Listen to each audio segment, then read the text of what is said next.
Bonjour et bienvenue sur cette chaîne dédiée au concours de la fonction publique. Alors aujourd'hui, je vais aborder les sujets d'épreuves de cas pratiques et en particulier les sujets du concours interne organisé tous les ans par le ministère de l'Éducation nationale. Alors l'écrit du concours porte donc sur une épreuve de cas pratiques et cette épreuve de cas pratiques aborde des sujets qui sont vraiment au cœur de l'actualité du ministère, mais pas seulement du ministère de l'Éducation nationale.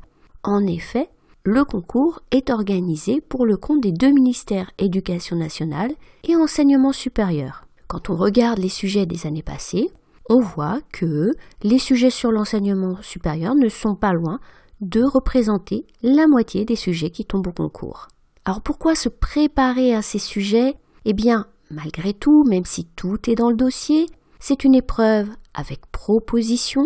Donc, on va falloir aller au-delà du dossier et pour ça, il est intéressant d'avoir une culture de base sur ces sujets. Et d'une manière générale, c'est vrai que les sujets de l'éducation nationale s'intègrent dans une culture bien particulière, avec même des vocabulaires, des termes qu'il faut employer et d'autres qu'il ne faut pas employer. Il vaut mieux s'y habituer. Alors, ces sujets pour l'année 2023, quels sont-ils ? Eh bien, je t'en propose 12.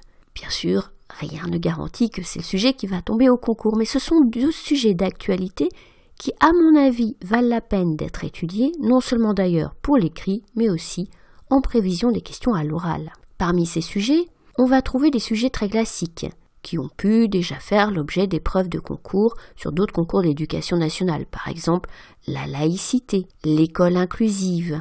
Mais on a aussi des sujets qui sont liés directement à l'actualité, en particulier l'actualité législative de l'année 2022, avec une loi sur le harcèlement scolaire, la réforme de la voie professionnelle qui est encore en cours, la loi sur la fonction de directeur et de directrice d'école, et le déploiement du service national universel.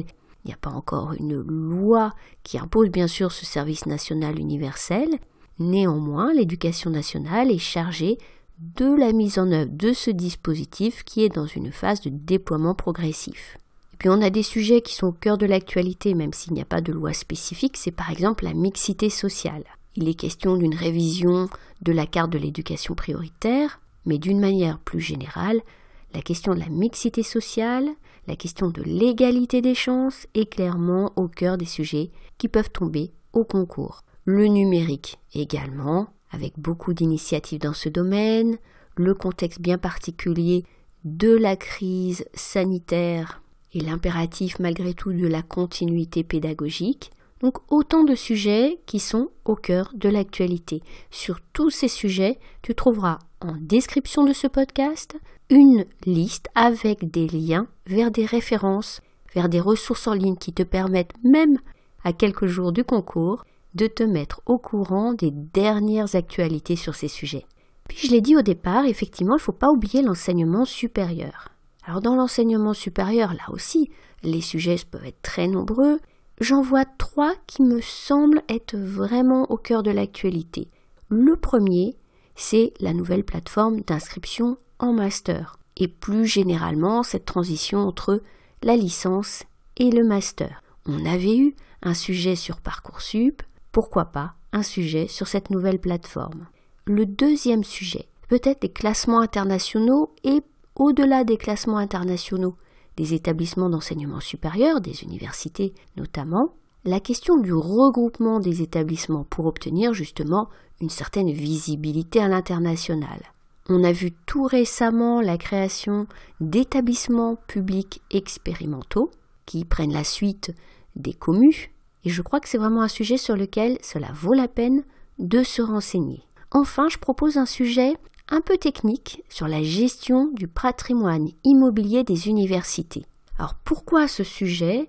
Eh bien parce que l'on a depuis quelques années un mouvement de dévolution, c'est-à-dire de transfert du patrimoine dont l'État est jusque-là propriétaire, vers les universités. Alors évidemment, ça ne fait pas la une des quotidiens, mais néanmoins, c'est un point très important dans les universités qui a un lourd impact à la fois budgétaire, mais aussi sur les ressources humaines et bien sûr sur l'offre de formation, l'évolution des besoins et leur lien avec l'immobilier. Là aussi, tu trouveras des ressources dans le document que je te mets en lien en description du podcast. Tu trouveras d'ailleurs également sur certains de ces sujets, je pense par exemple au service national universel, à la mixité sociale dans les collèges, à la dévolution du patrimoine immobilier, des propositions de dossiers sur lesquels tu peux t'entraîner et je fournis bien sûr un corrigé avec des indications méthodologiques pour te montrer les points clés de l'épreuve. Je propose également une formation en ligne sous forme de modules vidéo qui te permettent d'acquérir ou de réviser justement la méthode du cas pratique. Tu trouveras l'ensemble de ces ressources, à la fois d'ailleurs en commentaire et en description du podcast. J'espère que ces idées de sujets vont t'aider dans ta préparation au concours interne d'attaché à l'éducation nationale. Si ce podcast t'a intéressé, bien n'oublie pas de le liker, de le partager si tu le souhaites, de le commenter, pourquoi pas indiquer des sujets auxquels tu as pensé de ton côté, de t'abonner à la chaîne si tu veux être au courant des prochains podcasts et tu peux rejoindre un espace sur Slack, c'est entièrement gratuit, tu trouveras une petite vidéo à la fin de ce podcast qui te montre comment t'enregistrer, tu trouveras là aussi le lien pour t'enregistrer en description et en commentaire. Alors pourquoi rejoindre Slack ? Eh bien parce que c'est un espace qui nous permet d'échanger au sein d'une communauté avec d'autres candidats au concours de la fonction publique. J'y mets également des ressources, des conseils.